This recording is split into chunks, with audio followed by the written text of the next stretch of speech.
Special financing only for property investors. DSCR. Many of you know this stuff, but here's a good snapshot for you. DSCR stands for Debt Service Coverage Ratio. What's that mean to you? Number one, no tax returns. Number two, no W-2s, no 1099s, no pay stubs, no documentation on other properties owned, no income docs. We're literally qualifying you on the singular property you are buying. And coverage ratio is the comparison of rents to your total PITI payment, PITIA, including association fees. A lot of different investors in this field now, different guidelines for each investor, but here's a good general snapshot for you. We use market rents and or executed leases. The market rent comes from the appraiser, right, doing a rent schedule for us, or an executed lease or leases. But if your market rents are $2,000 and your PITI is $2,000, you have a 1% coverage ratio. If your rents are low, if your rents are lower, you can go down to a 0.75 coverage ratio. You can't go any lower.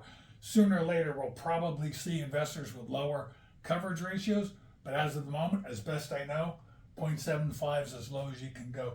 And if you have high rents, you can get up to a 1.25. And obviously, if they're higher, it's higher, but that's the highest grade you can get. And this, your coverage ratio, impacts your pricing, your rates, points, terms available. But I hope you catch this picture. Here's what impacts interest rates: your down payment or your loan to value. A lower coverage ratio sometimes dictates the requirement for a higher down payment. Normal rule of thumb with DSCR financing, 20% down. You get a low coverage ratio, you're probably going to have to put 25% down. Down payment, your credit ratio, credit scores, very flexible with credit scores. Lower the scores though, higher the rates. But unlike conventional, you can get 680s, 660s, 640s, 620s, sometimes even lower, approved. How many units are you buying? Different pricing, 1, 2, 3, or 4 units. And we're even seeing DSCR now for up to 5 to 9 units.